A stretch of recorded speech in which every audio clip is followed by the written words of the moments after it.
my jaw dropped because up until this point I had been told, this is nothing, it's in your head, these nodules won't show up as anything. There was no sense of urgency. And now I'm staring at this report, first day into the new year. I have this whole list of goals and dreams of what I'm going to accomplish this year, and I'm being told I have cancer.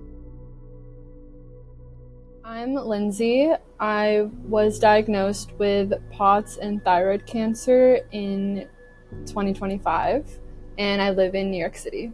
This by far has been one of the most difficult experiences of my life, and not just because of the medical diagnosis, but because of having to advocate for myself, dealing with symptoms that I was told were completely in my head and I was making up, and just fighting for almost over a year to be believed.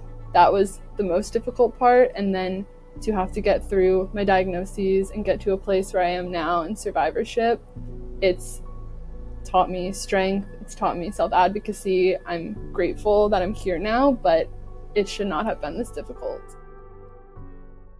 I was having a completely normal summer. It was last summer, 2024. I just turned 27. I had gone on vacation with my friends. I was happy as could be, got a promotion at work. And I suddenly, one day in July, fainted on the subway while I was coming home from work. Totally out of the blue. I didn't think much of it, but I went to my primary care doctor, got my normal bloods drawn. Everything was normal. She said it's the summer, probably the heat wave that's going on in the city. Just drink a ton of electrolytes. So I did that for a few weeks.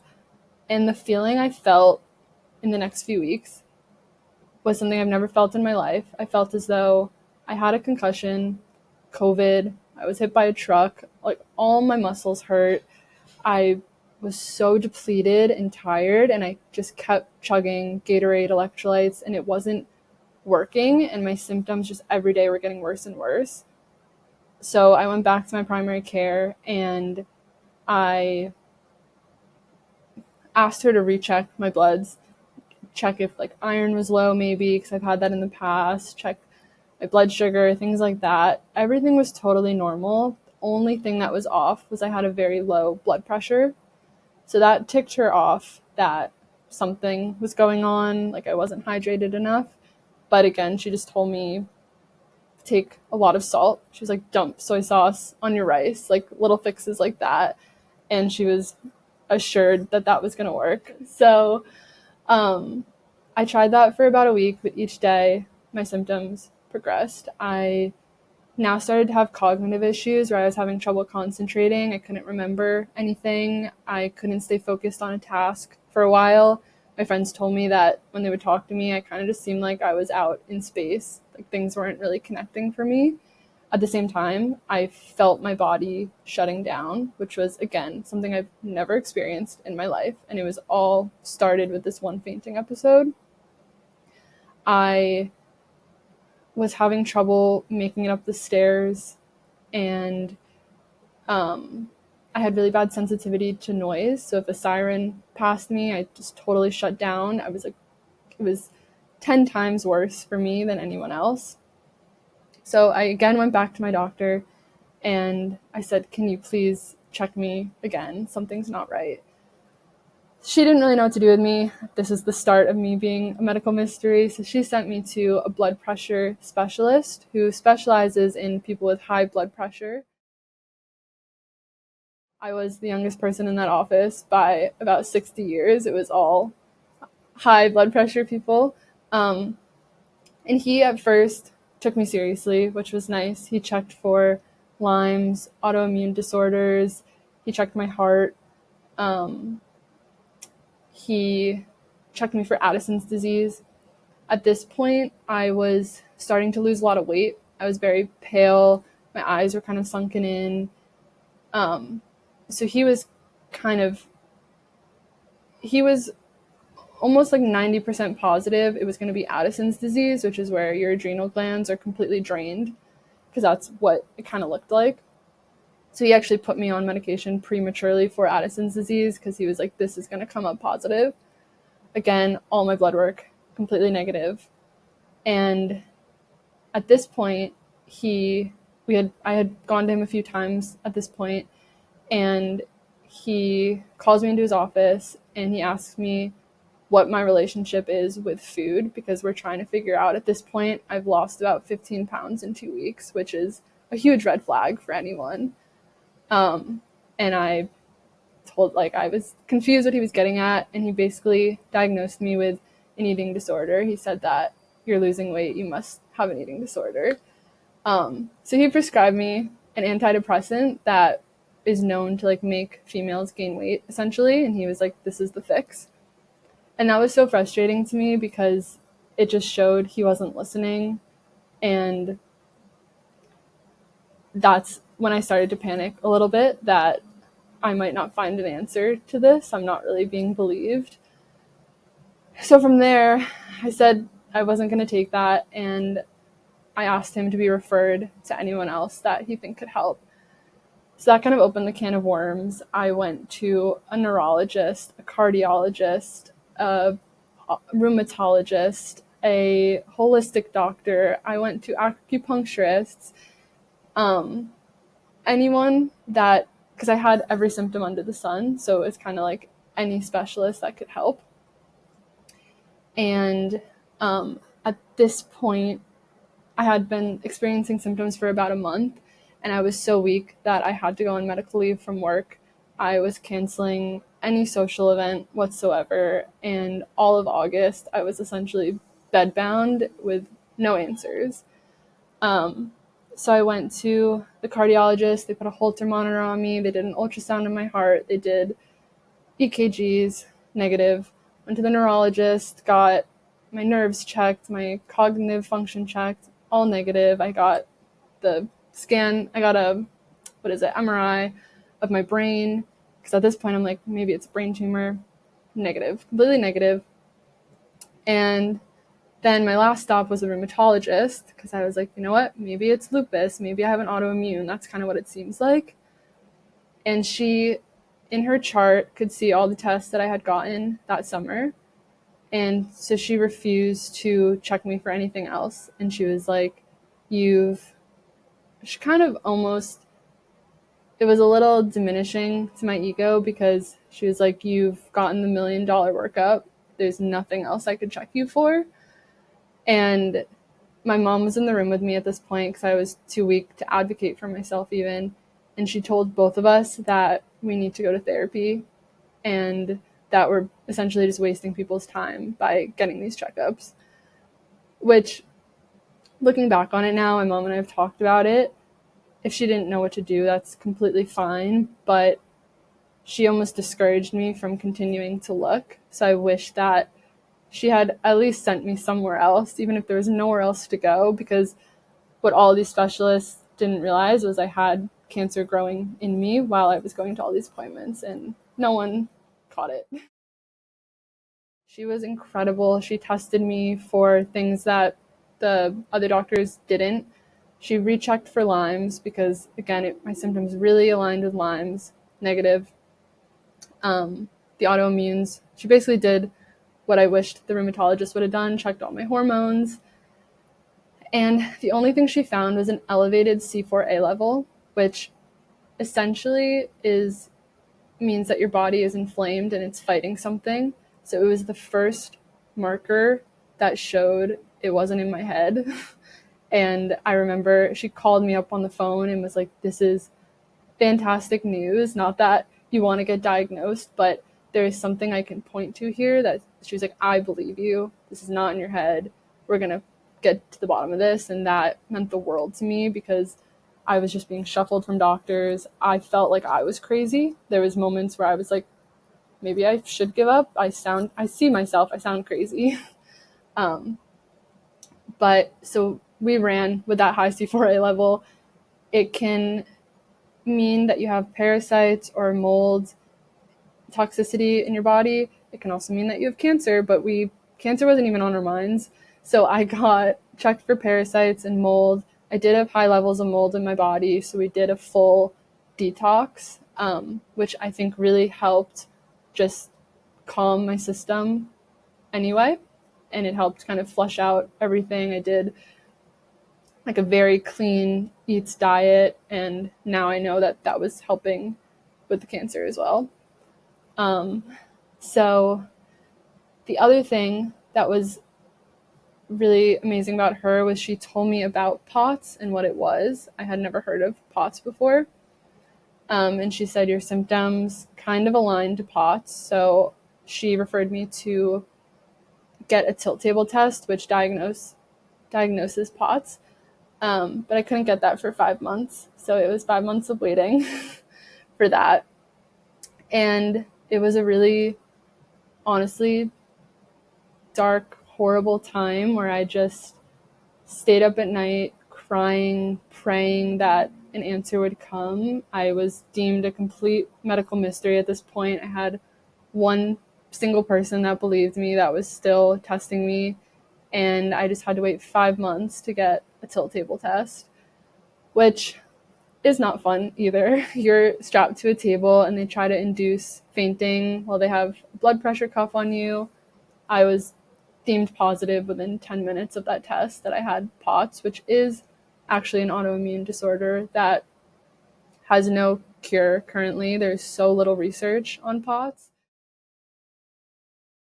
At this point, I'm on medical leave from work. I haven't taken a single trip. I can barely grocery shop for myself. I'm essentially like 100% handicapped, and I can't even talk to a doctor that's going to help for over a year, which is insane.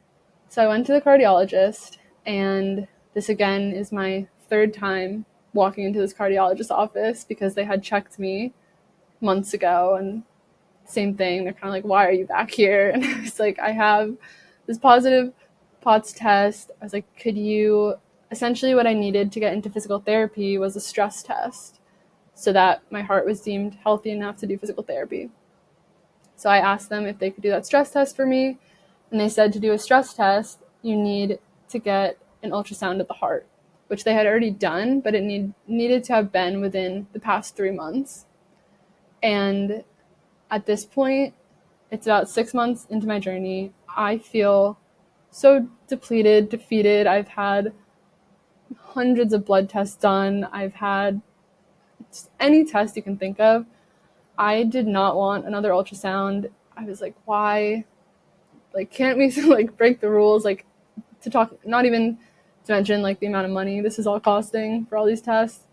And they said they need to do the ultrasound, and that was my beacon of hope because that ultrasound is what found my cancer. So everything happens for a reason. So I was getting all set up to get the ultrasound, and a nurse came in, and she said, she's looking through my chart, and she was like, you know, you've been reporting lightheadedness for over 6 months. Has anyone ever checked the artery that runs through your neck that connects your heart and your brain? I was like, nope, that's news to me. I didn't know that was even there. And she said, we can check if you're getting proper blood flow to your brain because that could be causing the lightheadedness. So they did an ultrasound of my heart and my neck. The doctor comes in and she said, your heart looks fantastic, but we happened to catch the left corner of your thyroid in your neck exam, and there's a nodule on it. She was totally nonchalant about it. She said that it's under a centimeter. It looks like absolutely nothing. She's like, if you can't get in with an endo in 6 months, wouldn't worry about it. Like, almost 100% of the time, these are nothing. Everyone has nodules on their thyroid. So I thought, okay, I'm like not stressed about it. I'm just really focused on this POTS diagnosis at this point. And I called up an endo, can't get an appointment for 6 months to a year.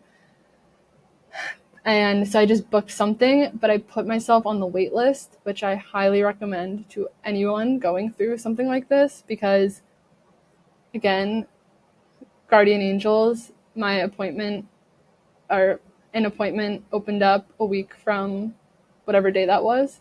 So I was able to get in the next week. And the endo told me the same thing. Everyone has nodules on his thyroid. He's not worried, but he's going to do an ultrasound just to be safe. He did the ultrasound, and I think it was that day. So I get the results in my portal. I don't really understand them. That night at 10 p.m., I get a call from a random number. I don't know what compelled me to answer it. Normally I don't answer those. And it's the endo.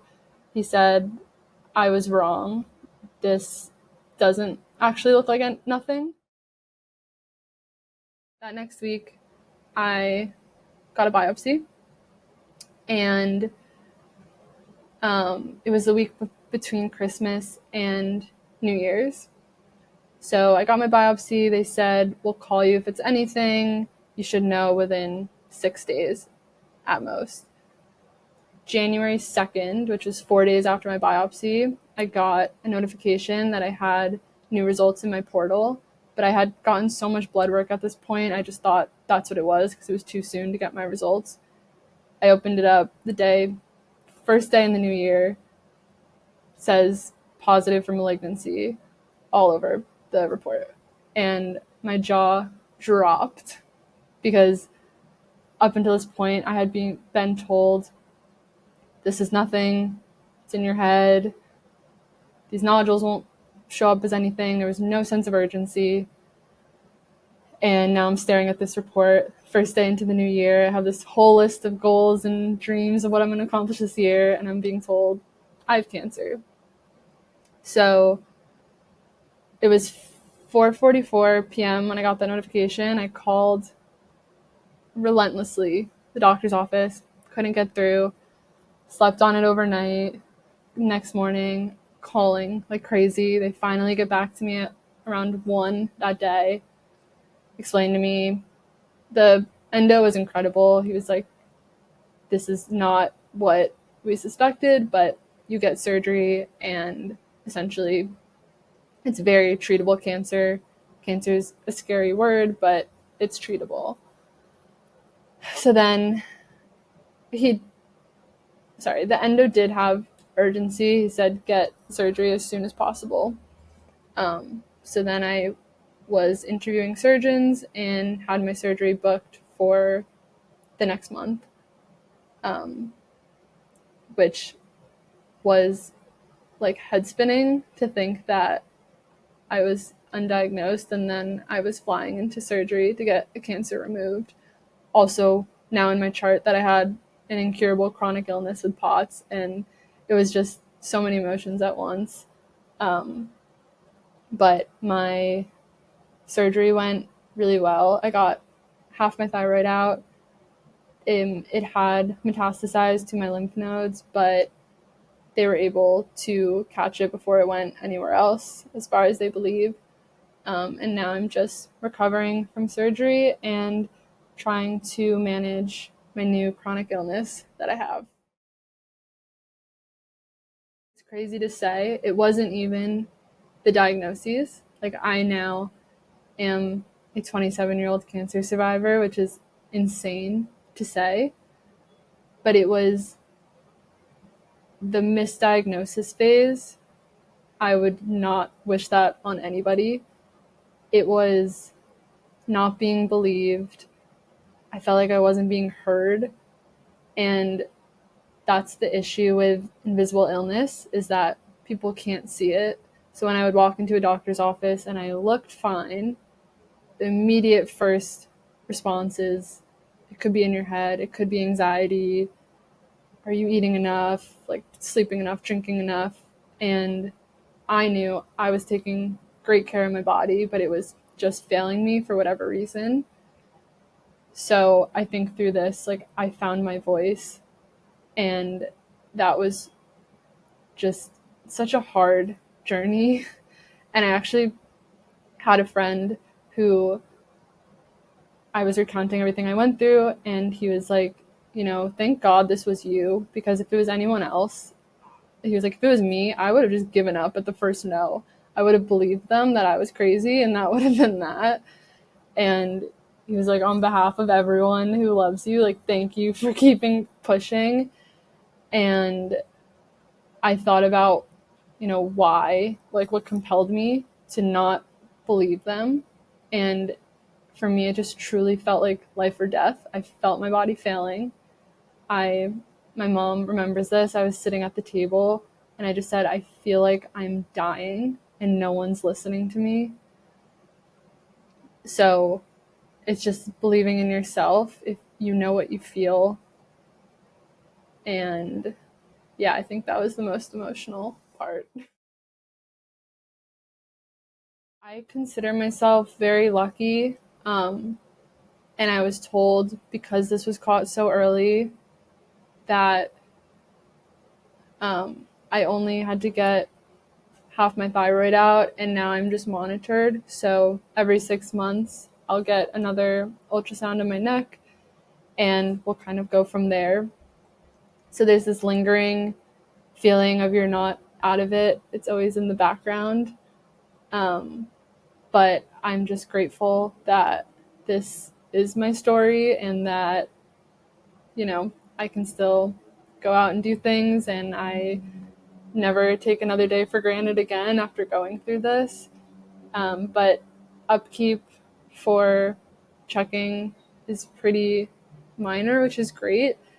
I would say like the chronic illness is what I deal with day to day now, mostly, unfortunately. And I still don't have doctors believing me that the cancer maybe caused POTS or caused it to flare. So that's still kind of a mystery and still my fight moving forward. You're stronger than you think you are, because I never imagined that I'd be able to get through this and be better even on the other side. And I know it's hard when you're in the thick of it, but to just keep going. And that might not be every day. You may have days where you just don't want to keep fighting anymore, and it's okay to take a day off and go relax, take a bath, but don't let what others are telling you discouraging you. I had so many people telling me I was crazy, this is in my head, I was being dramatic, but at the same time, I had a handful of people that were believing in me and continuing to help me push through and fight. And I think it can be really intimidating, especially when it's doctors telling you that they don't think anything's wrong with you. And I don't think it's their fault. Like, I never wanted to come into this to like bash doctors in any way, but I think it's more the issue of when you go to different specialists and you don't fit the diagnoses they know how to treat, you then are kind of just handed off to the next person, and it can feel very like lonely and discouraging. But just keep using your voice. I also really, what helped me was connecting with other people that had similar stories. And like I've learned a lot about POTS through that way as well. I used to be Miss Independent. I hated asking for help. I loved traveling alone. I'm from New York City. To me, doing things alone proved that I was worthy of being strong. And through this, I learned that I'm even stronger for leaning on others. And you really need to build your army that's going to help you fight, because there were so many days I was lying in bed, sobbing, saying, I can't do this anymore, because you get so many no's. And I think it's true in anything in life, like if you're an entrepreneur or whatever, not just the medical field, getting so many no's is so disheartening. But having those people that will send you a text, will go to an appointment with you, will fight for you when you are just so depleted means the world to me. And now it taught me how to lean on others, where I did not do that before. If you're in the diagnosis phase, don't let anyone discourage you or invalidate you, because all it takes is one single person seeing one thing or testing for one thing that can literally change your life. Like, if it wasn't for that nurse that thought to check a random artery in my neck, I would still have undiagnosed cancer. And that was maybe my 30th doctor I had gone to. So some days are going to be discouraging, but all it takes is one yes, and maybe it's your friend that is believing you and pushing with you, but that's really all that it takes.